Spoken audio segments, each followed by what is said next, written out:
ये है talks news network और आप देख रहे हैं पॉलिटॉक्स, राजनीति का कच्चा चिट्ठा। भाजपा का सोनार बांग्ला तो तृणमूल कांग्रेस का खेला होबे, सब ड्रामा है।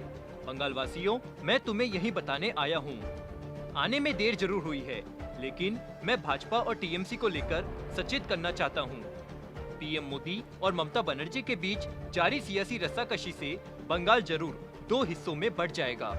यह कहना है विधानसभा चुनाव के ऐलान के बाद बंगाल की धरती पर पहली बार पहुंचे कांग्रेस के पूर्व अध्यक्ष राहुल गांधी का। बुधवार को जब राहुल गांधी चुनाव के आधे चरण के चुनाव बीत जाने के बाद बंगाल पहुंचे, तब उन्होंने आक्रामक अंदाज में दो चुनावी जनसभाएं की। भले ही राहुल गांधी बंगाल के सियासत से अभी तक दूरी बनाए हुए थे, लेकिन वे यहाँ पूरा रिहर्सल करके आए थे। राहुल गांधी के निशाने पर प्रधानमंत्री मोदी और ममता दीदी रही। पहले बात करेंगे राहुल गांधी ने चुनावी रैलियों में भाजपा और प्रधानमंत्री मोदी के लिए क्या कहा।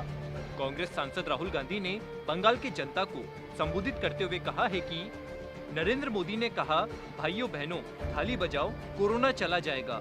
उन्होंने कहा घंटी बजाओ। उसके बाद उन्होंने लोगों से कहा कि अपने अपने मोबाइल फोन निकाले और उसकी फ्लैश लाइट ऑन करे। यह आदमी भारत का प्रधानमंत्री है, जिसने मजदूरों की मदद करने के स्थान पर उनसे घंटी बजाने को कहा। राहुल गांधी ने कहा कि मैं चुनाव में भाषण देने नहीं आया हूं, आप लोगों को यह बताने आया हूं कि बंगाल बट गया तो सबसे ज्यादा नुकसान यहां की जनता का होगा। राहुल गांधी ने कहा कि भाजपा का इरादा पश्चिम बंगाल को बर्बाद और विभाजित कर देने का है। कांग्रेस सांसद राहुल गांधी ने आरोप लगाया है कि भगवा दल असम और तमिलनाडु में भी यही काम कर रहा है। आगे राहुल गांधी ने कहा, भाजपा अच्छी तरह जानती है कि कांग्रेस उसके सामने हथियार नहीं डालेगी, लिहाजा उसने कांग्रेस मुक्त भारत का नारा लगाया। उन्होंने कभी टीएमसी मुक्त भारत का नारा नहीं दिया, क्योंकि वह उसकी पुरानी गठबंधन साझेदार है।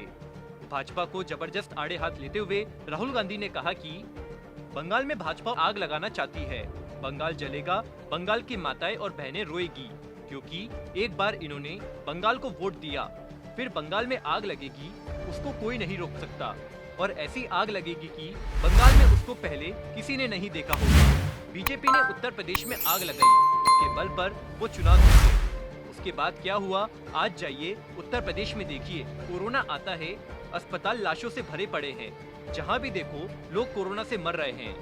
इसके बाद कांग्रेस के पूर्व अध्यक्ष राहुल गांधी ने ममता बनर्जी को लेकर कहा कि पश्चिम बंगाल इकलौता ऐसा राज्य है जहां आपको नौकरियां पाने के लिए कट मनी देनी पड़ती है। राहुल ने कहा कि ममता बनर्जी का खेला होबे सब ड्रामा है।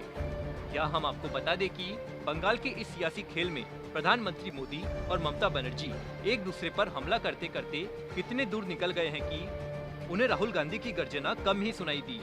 बंगाल में भाजपा और तृणमूल कांग्रेस की राजनीति को राहुल गांधी ने भले ही देर से लिया, लेकिन डिस्टर्ब जरूर कर दिया है। आपको बता दें, बंगाल विधानसभा चुनाव में कांग्रेस कभी गंभीर नहीं रही। पार्टी सिर्फ अपने पुराने गढ़ को बचाने के लिए ही मैदान में है। यहाँ के चुनावी मैदान में एक तरफ जहाँ बीजेपी जीती है, तो वहीं दूसरी तरफ टीएमसी, जबकि कांग्रेस और लेफ्ट के साथ फुरफुरा शरीफ की ऑल इंडिया सेकुलर फ्रंट का गठबंधन है।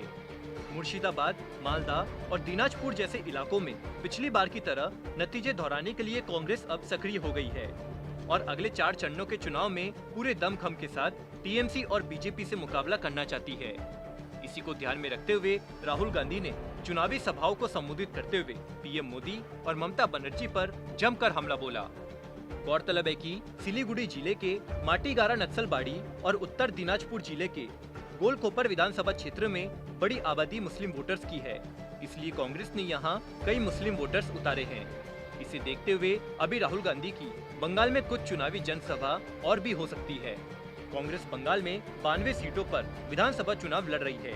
ऐसे में राहुल गांधी आधे चुनाव खत्म होने के बाद बंगाल के रण में उतरकर कांग्रेस की नैया पार लगा पाएंगे, क्योंकि इस बार पश्चिम बंगाल में ममता और बीजेपी के बीच कांटे की टक्कर सियासी सुर्खियों में बनी हुई है।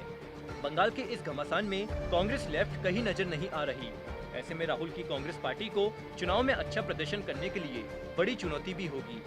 गौरतलब है कि पश्चिम बंगाल की कुल 294 विधानसभा सीटों के लिए 8 चरणों में वोटिंग हो रही है।